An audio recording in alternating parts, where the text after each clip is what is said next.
Hey everybody, this is JDGaming back today with a new kind of a duel video. I usually do these kind of my thought process videos where I do all my reactions live as I'm dueling someone, and that works well because I get to show you guys the actual reasoning behind why certain plays are made, and it shows you better, I think, how the deck is being run and what mindset I had when I built the deck. Problem is, those games vary in length by a ton, and so in order to make sure that they don't stay too long, I decided let's just combine everything that I normally do with the live video reaction, move that to the replay, and so we'll kind of encapsulate everything in a shorter, time frame. We'll be able to get through the entire duel in a much shorter manner, but just like normal, I will be going in depth into my thought processes, and because this is a replay, it'll be a lot easier to say, what might have been a better play to do objectively now knowing the situation. Of course, hindsight is always 20/20, so I'll try to keep it in the perspective of in a situation where things are still unknown, what would I have done differently. But I think you'll find this to be just an improved version of what I have been doing in the past. So without any further ado, let's get started here. I'll just pause it at important points. So I am playing Psychics here against an unknown deck that's set for back row. My first play here is to play Bandit, mainly because no matter what these things may be, most of the time Curry Bandit just tends to be a time sensitive card that I want to get out of my hand so that I can set up my graveyard and not lose turns. In this case, the opponent did respond with Torrential Tribute, which is great for me because as long as they're playing the TCG list, they only have one Torrential, so I don't have to worry about flooding my field with monsters, and I got rid of basically one of his power traps. He replaces it with another back row, which is a bit unfortunate for me, but pretty much my mindset here is, let's play the game slowly, don't commit anything to the board that I don't need to. This is actually Drowning Mirror Force. There's a dimension barrier in here as well, but it's just my DevPro is not completely updated, I guess, so image isn't there, but you guys know what that drowning does. Here I'm just building up some monsters. As you can see, this first guy is strong enough that he probably won't die, and he was the most expendable out of everything that I had. Not ideal to lose, but at least if I have him in the grave, it's a psychic monster, so it's not horrible. I'd rather lose him than my Ghost Ogre, because Ghost Ogre is just live in my hand. And I just didn't think he would go all out and destroy a 21 defense monster. It was also my reasoning. So that's why I set this guy here. You can see the Witch, I start overextending by playing some additional monsters, or extending a bit. Not really overextending unless there's a problem. But I commit another monster because I'm like, if I set monsters, his back row aren't going to do anything to me, and Witch is a floater, so it's actually superior to the Wizard, or the Cleric, excuse me, that I set right before. So that's why I decided to go with the Witch. Of course, I still have no idea what this guy's playing. I imagined it was something with Card of Demise, maybe, I don't know, maybe like Gravekeepers or something with like a lower monster count, and he just happened to not draw anything. But I figured it would be a trap deck. As you can see in just a bit, it does end up being a burn deck of sorts. But yeah, let's see what I do next. So here I'm just setting a tuner monster, and the main reason I like setting these tuners is because with the Telekinetic Power Well in the grave, this is basically a soul charge mixed with an emergency teleport, brings back as many of your level 2 monsters from your grave as possible, as long as they're psychic types. You take a little bit of damage, but it's pretty much going to bring back all your level 2 tuners so you can flood the field with subsequent synchro summons. Well, when I have this guy on the field, I can use it with a flip summon to get all these monsters into useful territory. So like, let's say I flip summon these two, synchroed with them, I could then flip summon the Cleric. If I went Librarian with these two, use Cleric's effect, discard maybe the spare Ghost Ogre, banish the Esper Girl, and then if I just normal summon the other Ghost Ogre, then I can just start synchroing up with Librarian, so then bring back Esper, get more free cards. So that's the idea of this deck. It slowly builds up its combos once it has a loaded grave, which, as you can see here, I did not get set up with the Bandit getting torrentialed.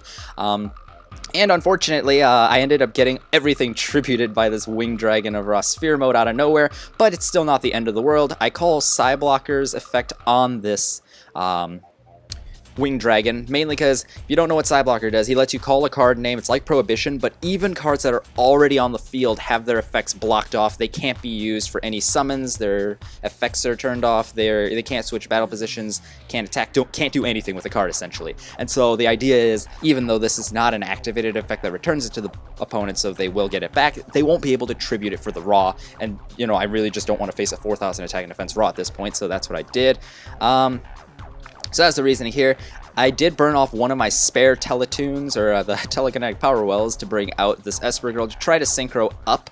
I was considering going Leo, but unfortunately he played this new Dimension Barrier trap. This thing comes out in Invasion of Venom, and it's a normal trap that says declare a monster card type, Ritual, Fusion, and Synchro Xyz, or Pendulum. This turn, neither player can special summon monsters of that type.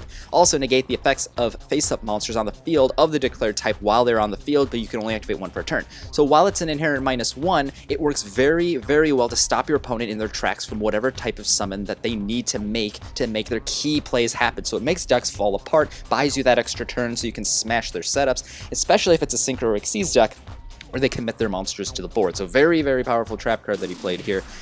It does unfortunately stop me, and I don't have an Earth monster at the moment to go for an Echuria Barkion anyway, so I can't deal with all his traps. When I ended up attacking, he just played Dimension Wall. At this point in my mind, I don't like to look down on any people's card choices, but it did tip me off that this player may not be playing the most, you know, meta competitive deck. Well, first of all, they were playing, you know, the Winged Dragon off Sphere mode, which is usually for fun. But you know, Dimension Wall, it does nice damage, but you're losing a card. So I guess with Card Demise, it's something that you could end up recovering from quite easily. I just don't know because I don't play his deck regularly. But, you know, when I saw Dimension Wall, I started thinking, okay, well, this is just going to be one of those kinds of duels, eh? I just took it without, you know, doing anything else. Here, he goes and just sets more back row, and at this point, it's like, I gotta take down that Raw as quick as possible, so I call it, try to sing for Black Rose, and this was mainly because I knew, okay, if he doesn't have Fiendish Chain, he basically just loses everything that he has. And if he does, then I literally just lost a side blocker that already called, as well as a Ghost Ogre that I have a spare of. So I thought it was a very, very good opportunity to just plus, especially considering when I saw burn traps, I just didn't think he'd have tons of really dangerous traps. Surprisingly to me, he ends up making this ginormous chain, and at this point I was like, I really, really hope to God that this is not a chain strike, because that would be a really annoying way to lose. But it unfortunately wasn't anything to worry about. His cards ended up dying. He draws 2 here, burns me with explosives, so now a couple of fun things. He gets this prepared explosives, which triggers for an additional 1,000 burn when it dies, and then he still has the Reckless Greed to draw anyway, so, you know, he's perfectly fine. He also, I believe he played a Threatening Roar. Yes, he played a Threatening Roar here, so main thing I gained here is, yes, he is a true burn deck, and he plays Threatening Roars and Drowning Mirror Force, so just things to keep in mind going forward. Here, I decided, let's just invest minimally into a Leo so I can start pummeling his life points. He stops with another Dimension Barrier, which is unfortunate. But I do have a Book of Moon to start blocking his plays. Next play, next turn, continue with the same play. Don't commit anything else to the board because I don't want to trigger traps. Mainly when your opponent's playing traps, you really don't want to give them chances to activate them. You want to minimize opportunities because whereas a lot of traps these days that are popular tend to be traps that are chainable, not all of them are, especially the ones that we saw today. So I was like, well, if he has a Drowning Mirror Force again, then he might hit me. But if he doesn't, he probably will get hit by this Leo. I can put him on a really short clock of 3 turns and hopefully knock him out of the game before it becomes relevant. So I do end up getting a direct hit here. He's down to 1 more hit with Leo for game. Draws into nothing useful, but he does still have a full field of back row. And at this point here, I'm thinking, okay, I still don't want to commit anything because if I summon something and he plays something Torrential-esque, not necessarily, of course, a second copy of Torrential, but something like it, then he may end up stealing the game by destroying all my monsters because, you know, we're both really low on life. He ends up playing Threatening here, so that just forces me into a defensive play. I just go Duality, fetch this. Main reason I wanted the Wizard is because I wanted the level 4 to hopefully go Barkion if the game went long enough that I needed to go for a Synchro. Mainly because Barkion is just phenomenal at tearing down, you know, decks like this. I guess he could chain a lot of them, but once he's once the Barkion's out and dealt with everything already on the board, I can't do it. I can't get hit by those extra traps, which is the whole point of this guy.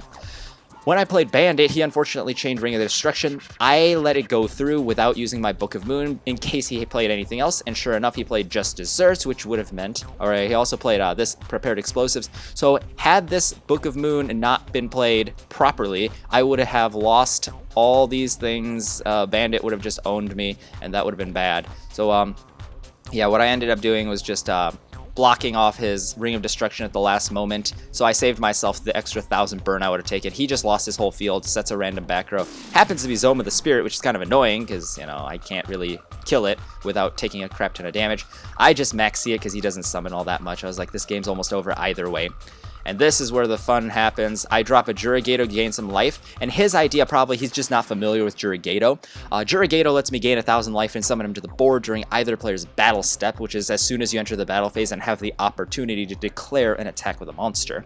And then I can also attack pump one of my other monsters by sacking the Jurigato, and then that monster gains 1,000 attack for the entire turn cycle. So his idea, of course, was to crash into my Leo. He would take 1,300 points of damage, leaving him with 500, and that would allow him to burn me for the Leo's attack for game. Unfortunately, he wasn't familiar with Jurigato, which pumps up my attack points, and as a result, I'm able to boost my guy to 41, which makes it so he doesn't have 500 left. He's actually 5 negative, and that ends up winning the game. The reason this worked is because when he declared that attack, Jurigato is a modifier of the attack points of a monster, so you can actually activate him in the damage step. If I had done it during the battle step when he tried to attack me, it would have asked for another replay, canceling the battle because the number of monsters I had changed, and so he could choose another target or cancel the attack altogether. By holding off until the Jurigato basically was trapping him into the damage step and then doing it, I was able to sneak in that little extra bit of damage and turn his attack right back at him for game. So this is a bit of a slower game, I will admit. It's not typical that you play a deck like Burn all the time. But I think this shows the kind of unique aspect of Psychics where you're able to play in a very slow environment like this. Burn obviously plays very reactively, very slowly. You saw how he allowed me to accumulate cards, but I basically did the same thing using Psychics, because whereas a lot of really fast-paced decks have to do something proactive or they kind of fluster, the Psychic deck has kind of like a medium ground. It's not the fastest deck setting up, but it does have the explosive plays necessary once set up, and by nature of that, it uses its floaters to kind of slow the game down and build up its presence, and it can match a slower deck like this card for card, which gives it, I think, a bit of more of a fun range of play. So if you're playing against a bunch of different friends or people at locals with a variety of decks, Psychics are a lot of fun because you have the different play styles and speeds that you're able to run with the same build.